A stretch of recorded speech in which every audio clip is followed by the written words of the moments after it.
Hello दोस्तों। आज हम बड़ी घर की बेटी ये कहानी पढ़ेंगे जो कि प्रेमचंद्र द्वारा लिखा गया है। ये मंजूषा किताब में है कहानी। तो चलिए हम वीडियो स्टार्ट करते हैं। अगर आप हमारे चैनल को सब्सक्राइब नहीं किए हैं तो कृपया सब्सक्राइब कर लें।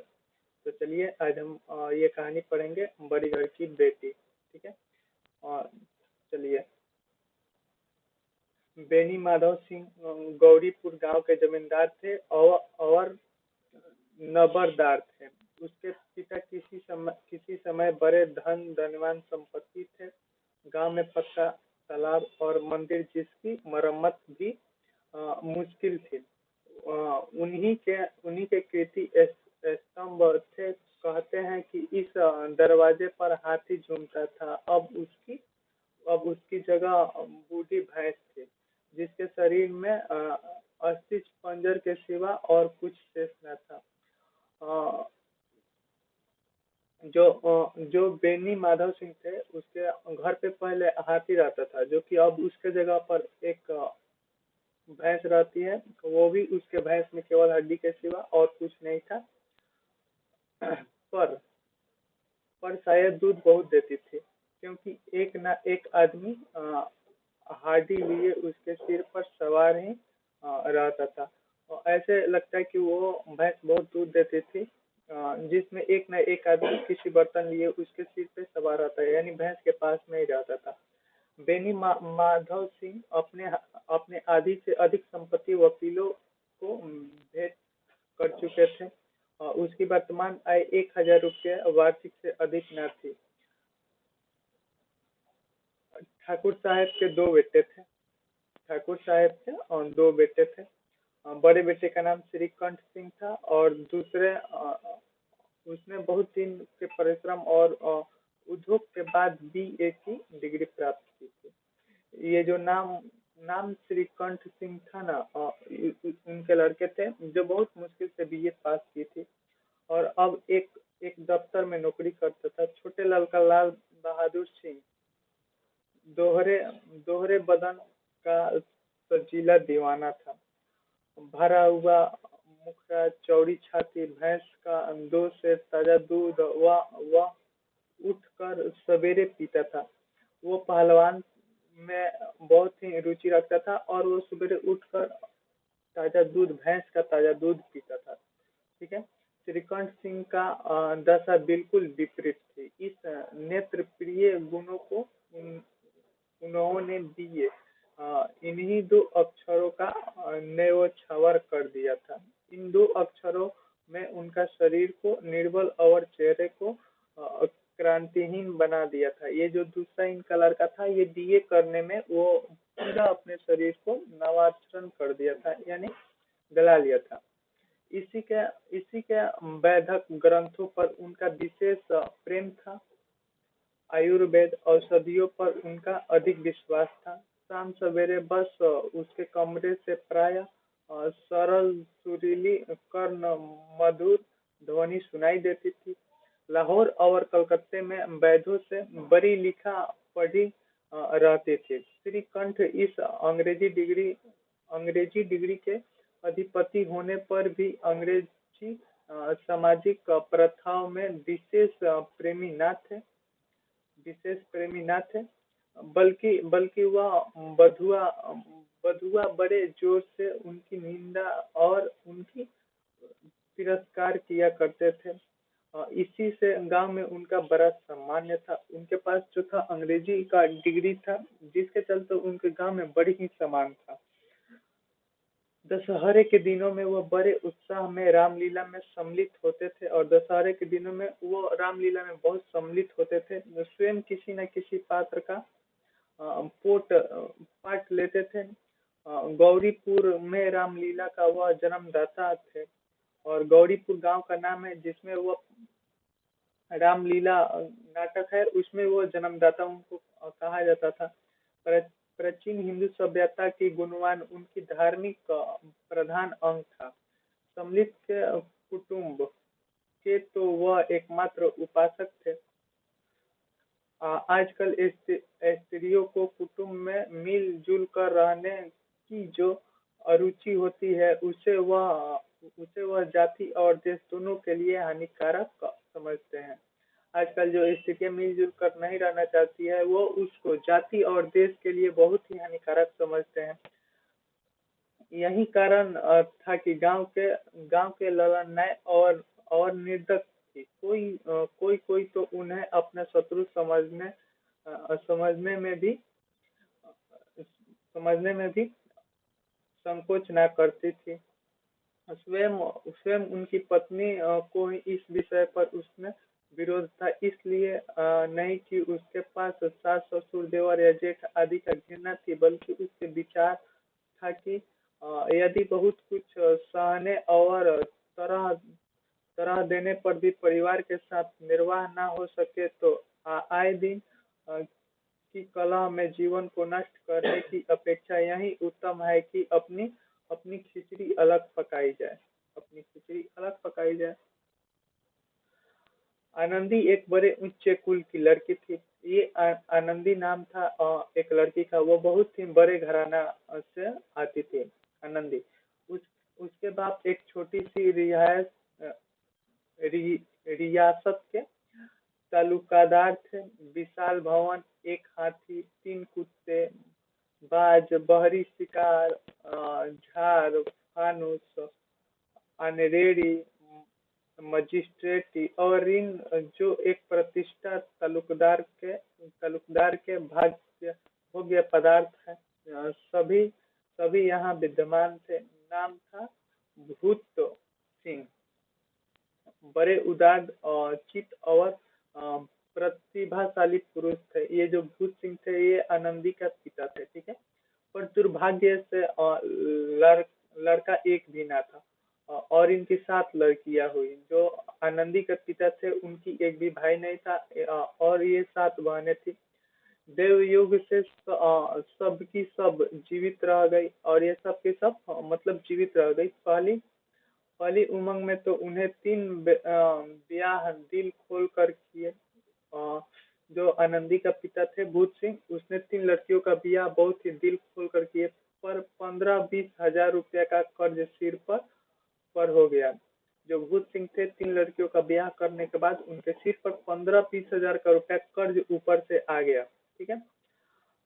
आंख खुली हाथ समेट लिए। आनंदी चौथी लड़की थी। आनंदी जो थी 3 बहनों की शादी के बाद आनंदी जो थी वो चौथी लड़की थी। किसकी? भूत सिंह की, ठीक है। भूत सिंह की अपनी सब बहनों से अधिक रूपवती और गुणवान थी। जो आनंदी थी वह सब किसी से सुंदर, वो 7 बहनों में यही सबसे सुंदर थी। इसके ठाकुर भूतपूर्व उसे बहुत प्यार करते थे और आनंदी का पिता इसे बहुत ही प्यार करते थे। सुंदर संतान को कदाचित उसके माता पिता से अधिक चाहते हैं। और ठाकुर साहब बड़े धर्म संकट में थे। इसका विवाह कहाँ करे। यह चाहते थे कि ऋण का बोझ बढ़े और न यही स्वीकार था। उसने अपने भाग्यहीन समझना पड़ा, ठीक है।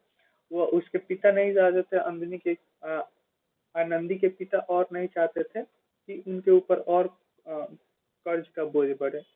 एक दिन श्रीकंठ उसके पास किसी चंदे का रुपया मांगने आया। शायद नगरी प्रचार का चंदा था। भूत सिंह उसके स्वभाव पर रीछ गए और धूमधाम से श्रीकंठ सिंह का आनंदी के साथ ब्याह कर दिए। आनंदी का ब्याह जो भूत सिंह के पिता थे वो कर दिए, ठीक है। आनंदी अपने नए घर में आई। आनंदी यानी अपने ससुराल गई तो यहाँ का रंग ढंग कुछ और ही देखा, जिस पर टीम टाम की उसे बचपन से ही आदत पड़ी हुई थी। वह नाम मात्र को भी न थी। हाथ हाथी घोड़े का तो कहना ही क्या। कोई सजी हुई सुंदर सुंदर बहली तक न थी। रेशमी स्टील पर साथ लाई थी, पर यहाँ बाग कहाँ। मकान में खिड़कियां तक नहीं थी। जो आनंदी के ससुराल वाले थोड़ा गरीब टाइप के लोग थे। उसके घर में खिड़कियां भी नहीं थी, न जमीन पर फर्श था, न ही वो जमीन पे नीचा ऐसे ही था, मिट्टी का केवल था। उसमें कोई फर्श नहीं था, न दीवार पर तस्वीर था। यह एक सीधा साधा देहाती गृहस्थ का मकान था। किंतु आनंदी ने थोड़ी ही दिनों में अपने को इस व्यवस्था के ऐसे अनुकूल बना लिया। पर आनंदी ने घर में अच्छे से रहने लगी। उसी व्यवस्था में वो ढल गई। आनंदी भी कुछ उन्हीं लोगों के साथ ढल गई कुछ दिनों में। उसने उसने विलास के सामान कभी देखी ही न थी।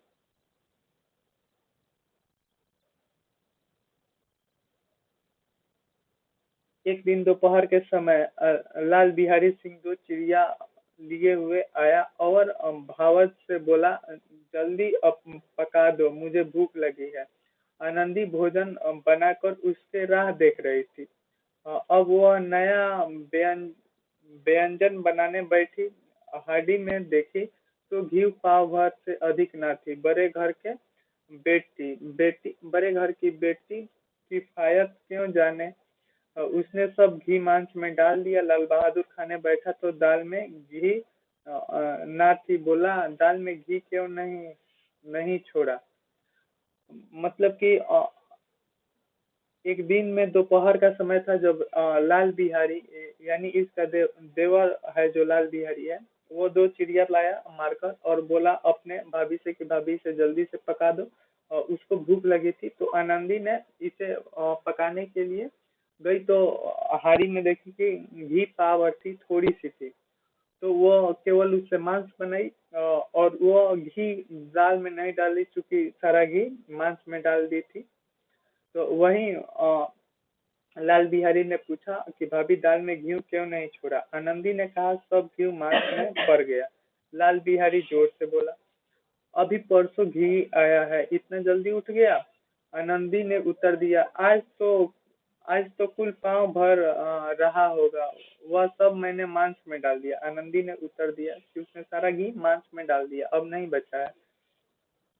जिस तरह सूखी लकड़ी जल्दी से जल उठती है, उसी तरह क्षुधा से बावला मनुष्य जरा जरा सी बात में तिनक जाता है।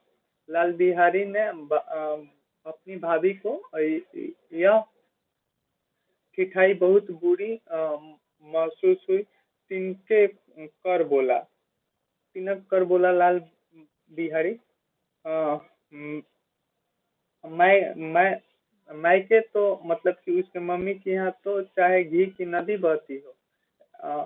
स्त्री स्त्री गालियों सह सकती है, मार भी सह सकती है, पर मायके की निंदा उसमें नहीं सही जाती।"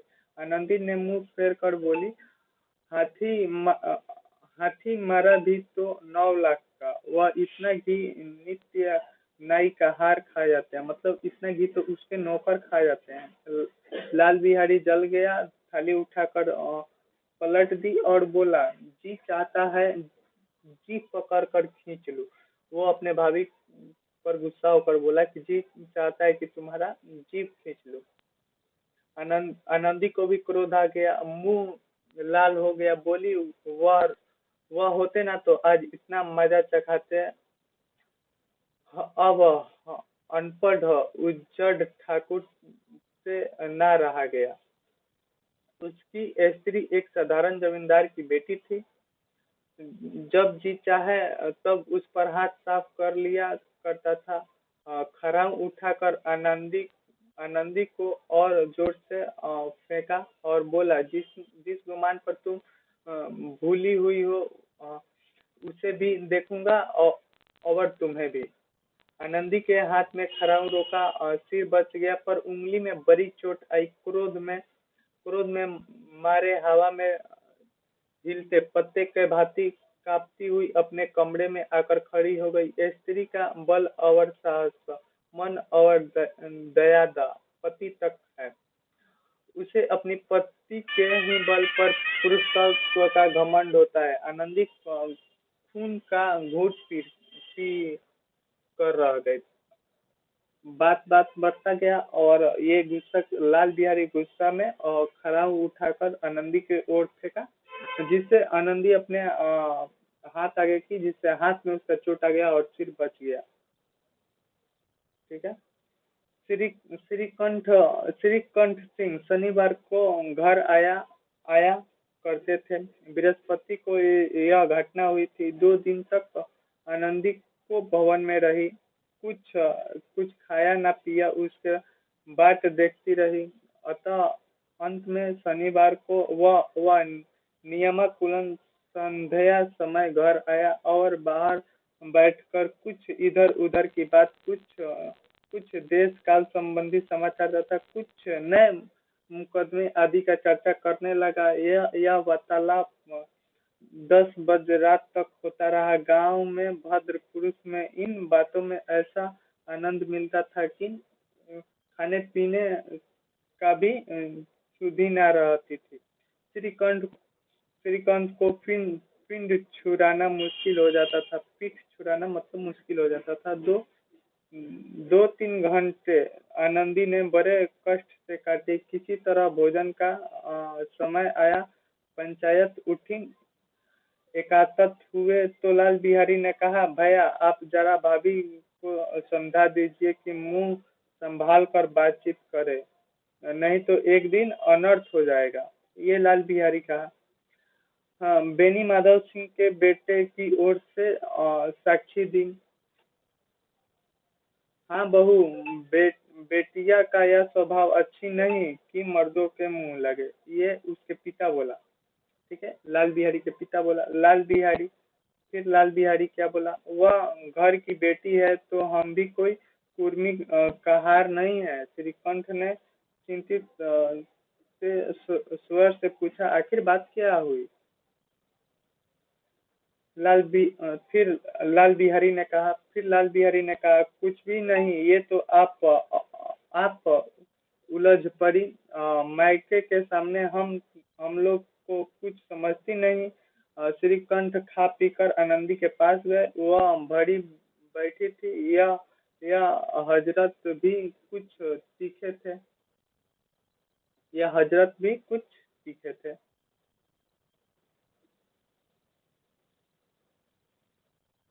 एक मिनट रुकिएगा।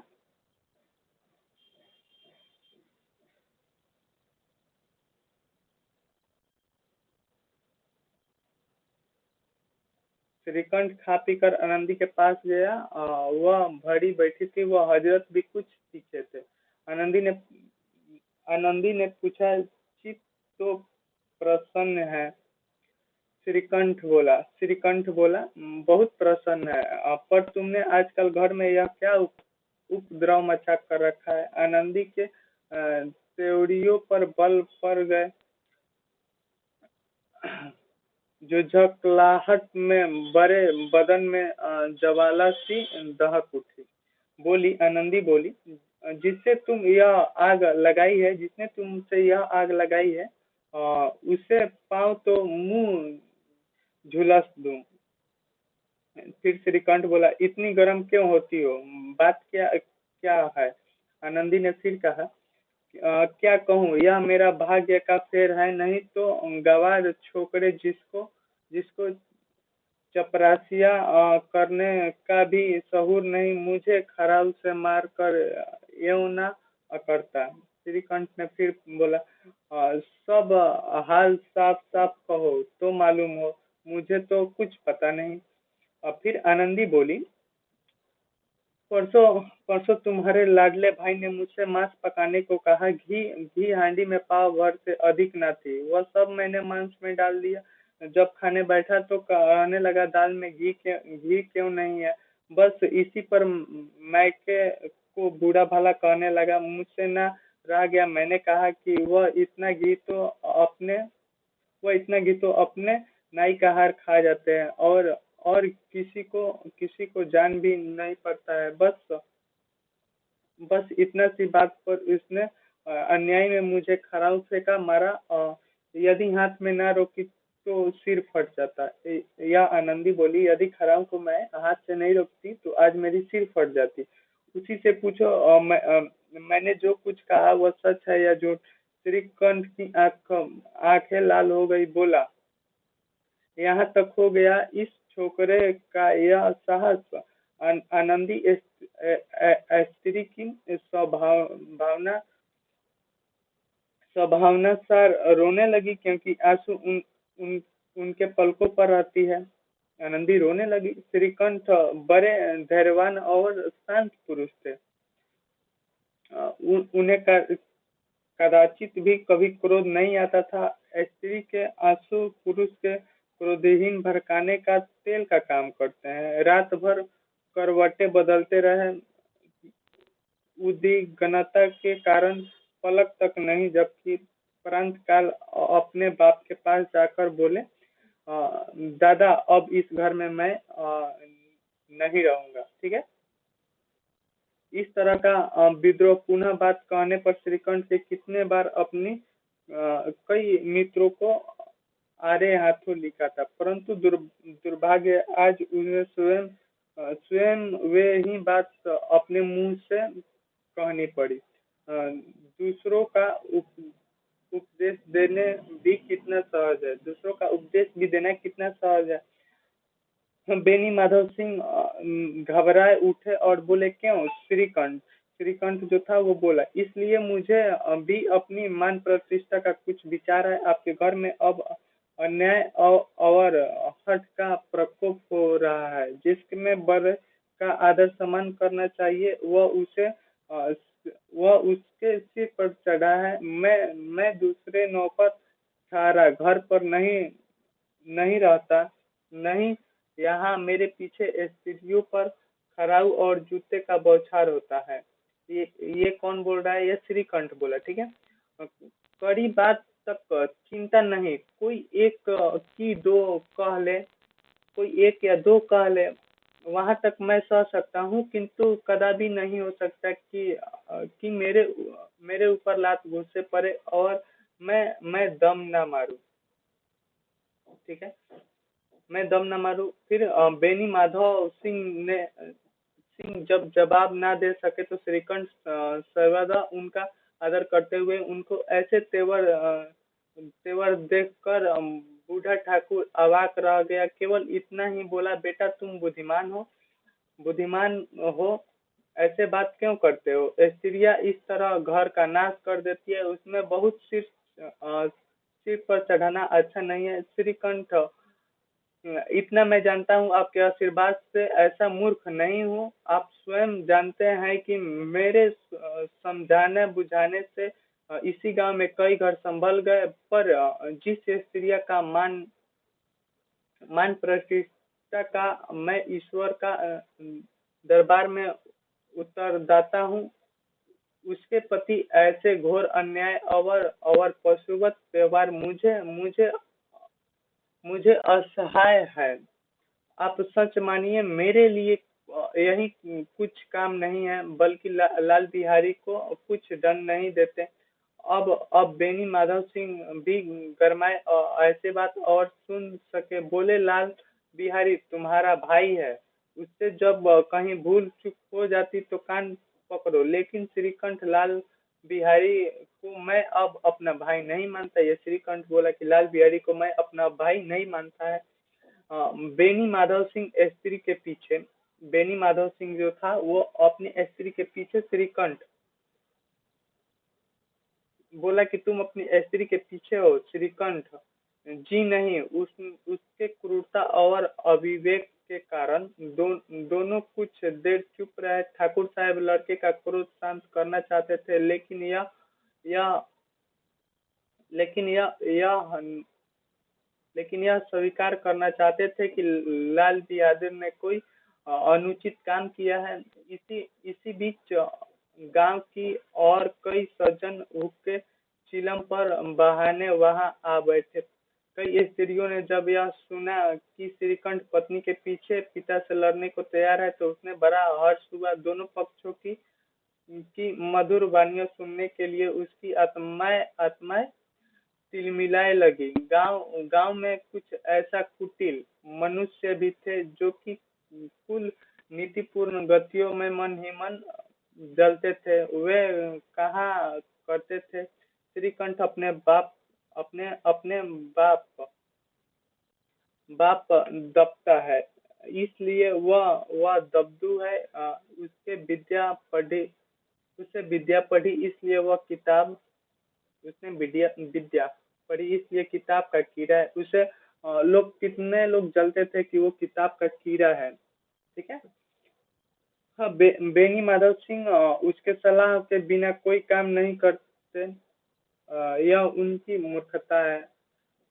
लोग कहते थे कि बेनी माधव सिंह जो है वो अपने बेटे के सलाह से कोई काम नहीं करते, जिससे वह उसकी मूर्खता है। इस महान भावों के शुभकामनाएं आज पूरी तरह दिखाई दी। कोई हुक्का पीने के बहाने और लगान की रसीद दिखाने आकर बैठ गया।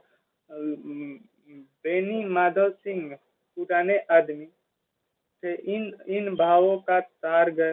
उन्होंने निश्चय किया कि कुछ ही क्यों ना हो, इस द्रोहियों को ताली बजाने का अवसर ना दो। तुरंत कोमल शब्दों में बोला, बेटा तुम्हारे बाहर नहीं हूँ, बेटा मैं तुमसे बाहर नहीं हूँ, तो तुम्हारा जो जो जी करे। अब तो लड़के का अपराध हो गया।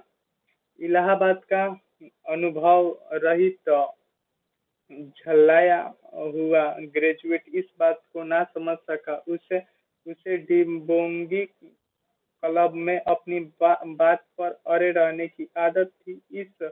इस हथकंडों की उसी क्या खबर। वो अपने पिता को बात को नहीं समझा और वो अपने बात से अड़ा रहा। बाद में जिस मतलब से बात पलटी थी वह उसकी समझ में ना आई। उसके पिता ने जिस मतलब से बात पलटी थी वो उसके लड़के को बिल्कुल समझ में नहीं आया। बोला, लाल बिहारी के साथ अब इस घर में नहीं रह सकता। अब वो बोल रहा है कि लाल बिहारी के जो बेनी माधव राम का बेटा है वो बोल रहा है कि वो लाल बिहारी यानी वो अपने छोटे भाई के साथ नहीं रह सकता है। फिर बेनी माधव ने बोला, बेटा बुद्धिमान लोग मूर्ख की पर बातों पर ध्यान नहीं देते। वो बेसमझ लड़का है और उससे जो कुछ भूल हुई हो, तुम बड़े हो, उसे क्षमा करो। श्रीकंठ फिर बोला, उसकी इस दुष्टता को मैं कदापि नहीं सह सकता। या तो वही घर में रहे या मैं हूँ। वो बोल रहा है, तो श्रीकंठ जो बोल रहा है लाल बिहारी को, या तो वो घर में रहेगा नहीं तो मैं रहूंगा। यदि वो अधिक प्यारा है तो मुझे विदा कीजिए, मैं अपना भार अपना संभाल लूंगा।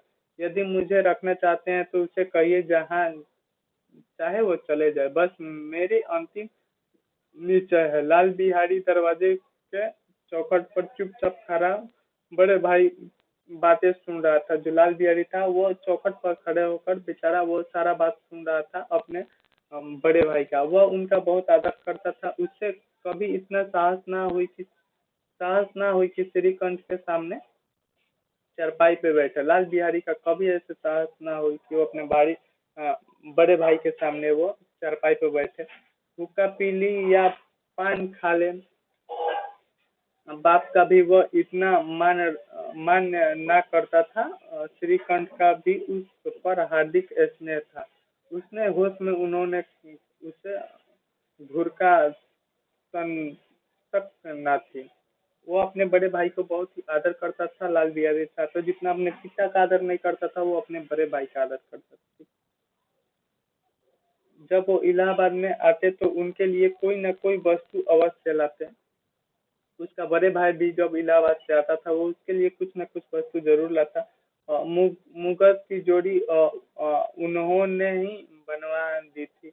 पिछले साल जब उसने अपने अपने दयोढ़े जवान और नागपंचमी के दिन दंगल के पछाड़ दिया तो उनको पुलकित होकर अखाड़े में ही जाकर उसने गले से लगा लिया था। 5 रुपए के पैसे लुटाए थे। ऐसे भाई के मुंह से आज ऐसे हृदय विदारक बात सुनकर लाल बिहारी बड़े गलानी हुए। वह फुट फुट कर रोने लगा। लाल बिहारी जो है अपने भाई के मुंह से ऐसे बात कभी नहीं सुना था और ऐसे बात सुनकर वह बिलक बिलक कर रोने लगा। इससे संदेह नहीं कि अपने किए पर पछतावा था और लाल बिहारी को अपने कारनामे पर अब पछतावा होने लगा। भाई के आने के दिन से पहले उसकी छाती धड़कती थी कि देखूं भैया क्या कहते हैं। मैं उसके सम्मुख कैसे जाऊंगा, उसके कैसे बताऊंगा, मेरी आंखें उसके सामने कैसे उठेगी। उसने समझा था कि भैया मुझे बुलाकर समझा देंगे। लाल बिहारी ये समझा था कि अब भैया मुझे अपने पास बुलाएंगे और मुझे समझा देंगे जो भी गलती हुई है। पर वो बहुत ही गुस्सा था इनसे।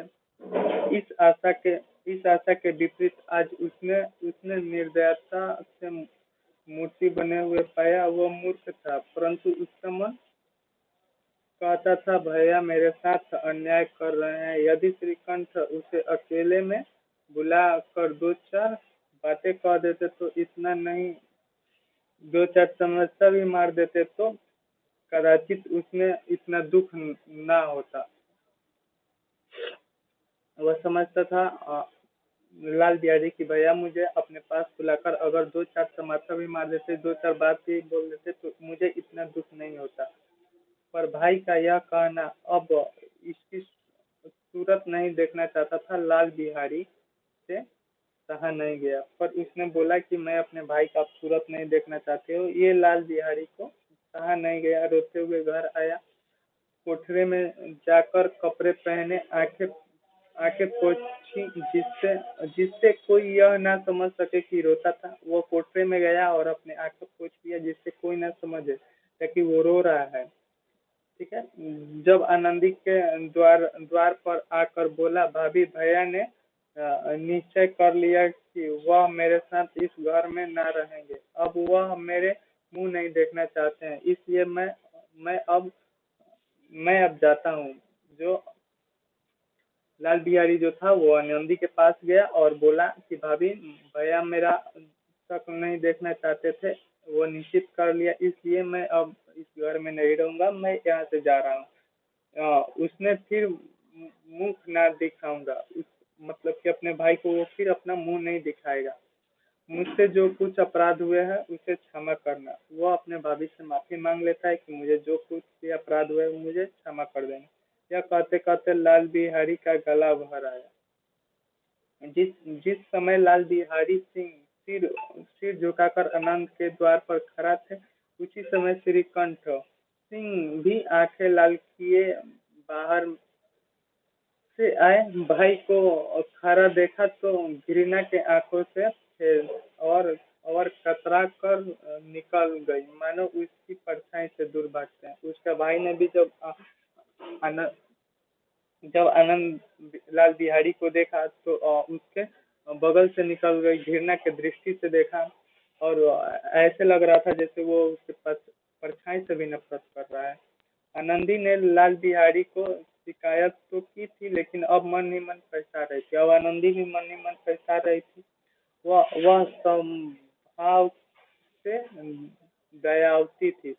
जो आनंदी थी वो स्वभाव से बहुत ही दयालु थी।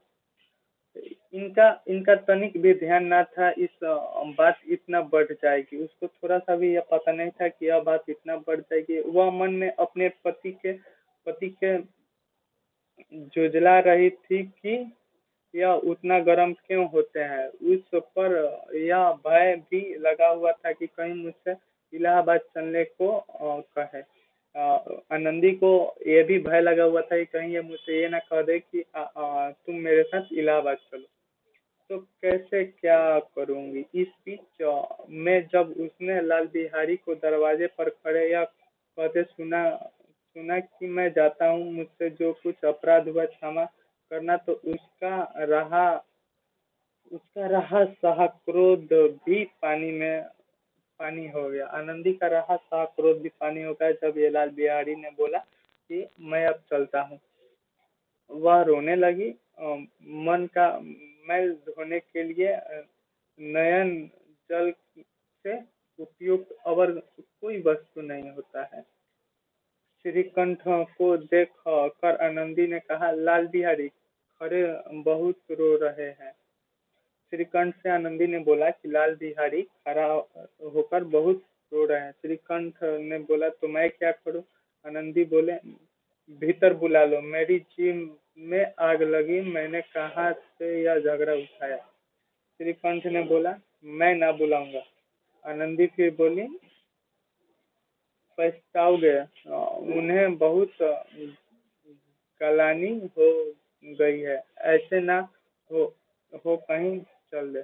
फिर आनंदी बोल रही है कि आप नहीं बुलाएंगे तो पछताएंगे, उन्हें बहुत गलानी हो गई है, ऐसे ना हो कि वो कहीं चल दे, मतलब लाल बिहारी ऐसे ना हो कि कहीं चला जाए। श्रीकंठ ने ना उठा, इतने में लाल बिहारी ने फिर कहा भाभी भैया से मेरा प्रणाम कह दो। फिर लाल बिहारी ने कहा भाभी भैया से मेरी प्रणाम कह दो। वह मेरे मुंह नहीं देखना चाहते, इसलिए मैं अपना मुंह उन्हें नहीं दिखाऊंगा। लाल बिहारी रोते हुए बोला कि भैया मेरे मुंह नहीं देखना चाहते थे, इसलिए मैं अपना मुंह नहीं दिखाऊंगा। लाल बिहारी इतना कहकर लौट पड़ा और शीघ्रता से दरवाजा की ओर बढ़ा। अंत में आनंदी कमरे से निकली और उसका हाथ पकड़ लिया। लाल बिहारी ने पीछा फिर कर देखा तो आंख में आंसू भरे बोला मुझे जाने दो। वह जाने लगा तब आनंदी अपने कमरे से आई और उसके हाथ पकड़ ली, जिससे उसकी आंख, लाल बिहारी के आंख पूरा आंसू से भरे हुए थे। और लाल बिहारी ने बोला मुझे जाने दो। आनंदी ने कहा कहाँ जाते हो? लाल बिहारी ने कहा जहाँ जहाँ कोई मेरा मुंह ना देखे। आनंदी ने बोले मैं ना जाने दूंगी। लाल बिहारी फिर बोला मैं तुम लोगों को साथ रहने योग्य नहीं हूँ। फिर आनंदी बोलती है तुम मेरे सौगंध, अब एक पंग भी आगे ना बढ़ाना। फिर लाल बिहारी बोलता है जब तक मुझे यह ना महसूस हो जाए कि भैया का मन मेरे तरफ से साफ हो गया, तब तक मैं इस घर में कदापि ना रहूंगा। आनंदी बोली मैं ईश्वर की साक्षी देकर कहती हूँ तुम्हारे ओर से मेरे मन में तनिक भी मैल नहीं है। ये आनंदी बोली कि अब तुम्हारे लिए मेरे मन में थोड़ा सा भी मैल नहीं है। अब श्रीकंठ का हृदय भी पिघला। उन्होंने बाहर आकर लाल बिहारी को गले लगा लिया। जो उसका बड़े भाई था श्रीकंठ, उसका भी मन अब पिघल गया और वो भी अपने बड़े भाई को आकर गले लगा लिया। दोनों भाई खूब खूब फूट फूट कर रोए और लाल बिहारी ने सिसकते हुए कहा भैया अब कभी मत कहना कि तुम्हारे मुंह ना देखूंगा, इसके सिवा आप जो दंड देंगे मैं शहर को स्वीकार करूंगा। ये बोल रहा है लाल बिहारी।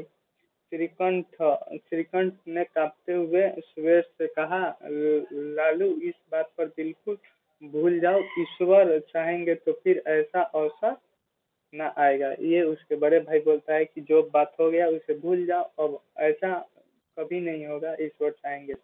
बेनी माधव सिंह बाहर आ रहे थे और दोनों भाइयों को गले मिलते देखकर आनंदित से पुलकित हो गए। बोल उठे बड़े घर की बेटियां ऐसे ही होती है, बिगड़ता हुआ काम बना लेती है। ये उनके पिता बोल रहे हैं, श्रीकंठ के पिता। गांव में जिसने यह वृत्तांत सुनी उसने इस शब्द का आनंदी में उदारता के सराहा। बड़े घर की बेटी ऐसे ही होती है। तो दोस्तों ये कहानी यहीं पे खत्म होती है और कैसा लगा ये आप लोग कमेंट करके जरूर बताइए कि ये कहानी कैसा था। बहुत ही अच्छा कहानी था और अभी तक आप लोगों ने अगर चैनल को सब्सक्राइब नहीं किया है तो सब्सक्राइब करें, लाइक करें और शेयर करना ना भूलें। जय हिंद दोस्तों। मैं अब इसके बाद दूसरा प्रेमचंद की कहानी लेकर आऊंगा, ठीक है। थैंक यू, धन्यवाद।